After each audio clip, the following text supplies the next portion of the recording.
Or Here with the we white go. pieces in game one, we see him use the king's pawn. No bong clouds today. I don't think we're going to see that. We get knight f3, knight c6, and a Spanish, Danya.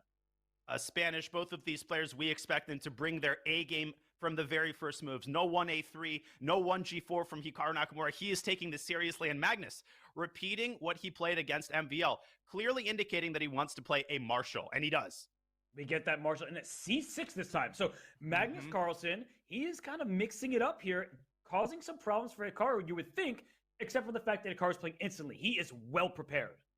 And Magnus has played the Marshall before. C6 is the main move. Against MVL, Carlsen was playing the sideline, bishop b7. That has surprise value. This has the reputation. And notice Hikaru putting his pawn on d3.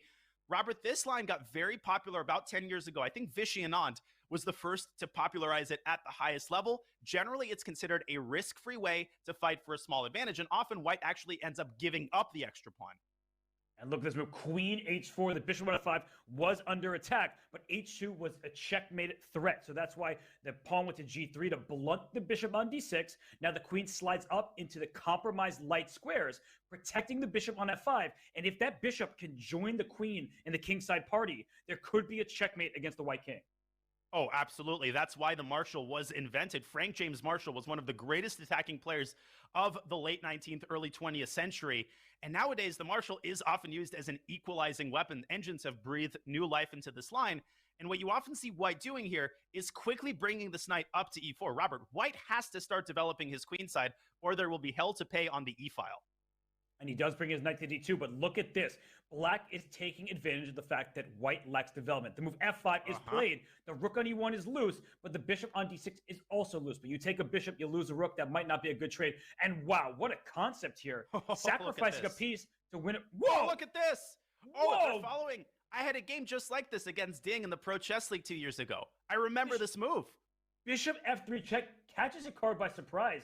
He looks upset right now. And the point is that the king is dragged to the f3 square. Rook takes f4 is check. You win one pawn, and then you're going to win the pawn on e4 next by force. And remember, just because the knight is pinned, it still protects that rook on f4. You can't play king takes rook. The knight covers the square. P. Pinned pieces protect. You cannot take the rook. The rook takes the pawn. Material equality has been restored. And I hesitate to use the words dead draw because both of these players, Robert, they are known for their ability to squeeze a win out of the most unlikely types of endgames. They can win rook versus rook. Hikaru has won a lot of rook versus rook endgames throughout his career. But with the 1 second increment and plenty of time on their clocks, I think this first game is likely to end in peace. Now, is Hikaru the one actually fighting for the edge here as he prepares c4?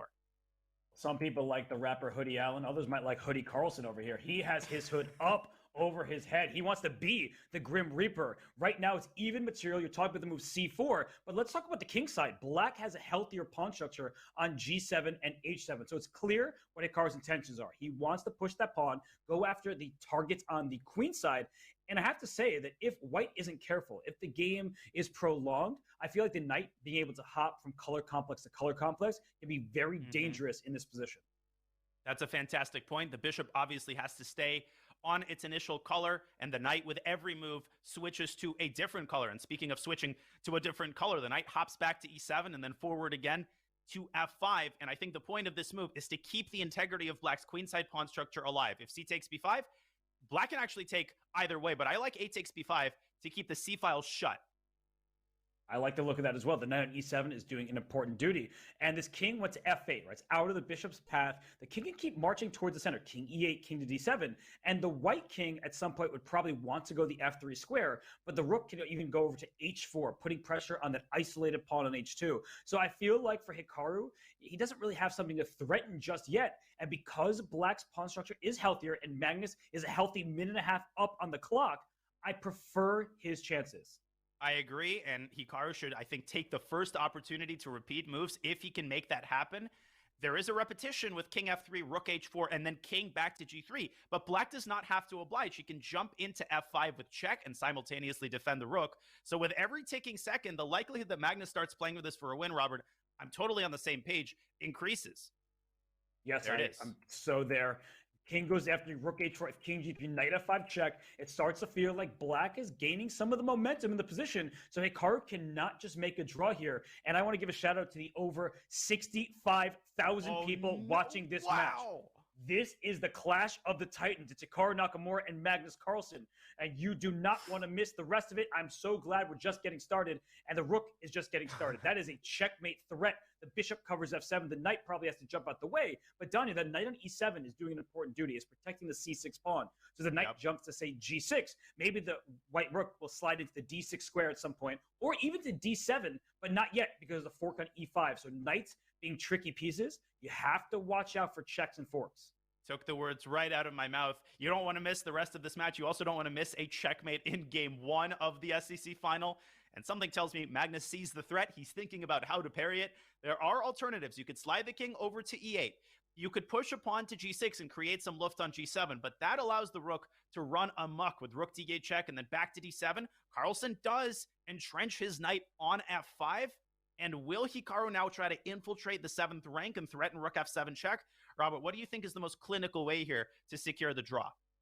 Well, look at Magnus. I mean, he just got up in his chair there. He is ready to pounce. And the reason why is rook d7 looks threatening because that check on f7, black simply slides the pawn up to g6. It's very important to note the rook on h4 is not just an attacking piece. It is protecting that vulnerable pawn on h7. Point. So rook d7, it threatens to win a piece. You can just protect that piece, keep your pawn safe and sound.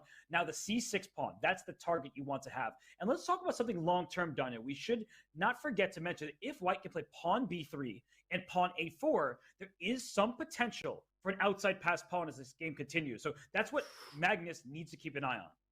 That's a great point, and what you're showing is that this is still a 3-result game. It's not like black has target practice here. Magnus has to keep that in mind. Bishop c2 by Nakamura. No, he is not blundering a fork on d4 because the king will slide over to g3, and Magnus will have to spend a tempo, as he just did, to defend the rook. The bishop is going to move away from c2. You can also protect it with rook d2. You can just sense that Magnus has the initiative. He's calling the shots, but for the time being, Robert, there's basically nothing to attack. That king on g3 is perfectly situated from a defensive point of view. And at some point, you have to be on the lookout for bishop takes h7. Because the rook on h4 like now gets distracted. What's wrong with it? Nothing. It wins a pawn. And it forces Magnus to enter the defensive. Right. If the rook takes... And they both missed it. They both completely missed that option. I mean, oh my gosh. That was a pawn that, if captured, distracts the rook away from the defense of the knight. So I'm a little confused what the players are seeing. Maybe we are missing something, but I don't think so. I think that was just a hanging pawn. I don't think so, Robert. I think this is pre-match jitters. The match has just started. Listen, these Hikaru players... sees it. Hikaru has noticed it. Yep, you can just tell in the body language, how could I have missed bishop takes h7? A little bit of jitters here to start the match from both players. And Magnuscarlsen's talking to himself. He's like, where do I get these winning chances from? I'm up a minute on the clock. I'm better. c5 looks like a great move. He takes the bishop, which is surprising. I like it. But objectively, it might be best. Look at the evaluation bar. Better for black. What's his idea? King activity. In the end game, the king is a weapon. It's an aggressive piece. He doesn't go up. Why not? King d5 and rook d4, and the pawn endgame is winning due to the massive disparity in king activity. Now, Robert, you pointed out that white could create a pass around the queen side. Well, black can do the same thing on the other side. Imagine if the rooks are off the board. c5, c4, and then b4, c3. That's a lot of pawn moves, but white is nowhere near creating a pass pawn either. So I think Magnus should go for the win here, but he's black. It's game 1. Maybe he wants to play with an abundance of caution, and I'm kind of surprised.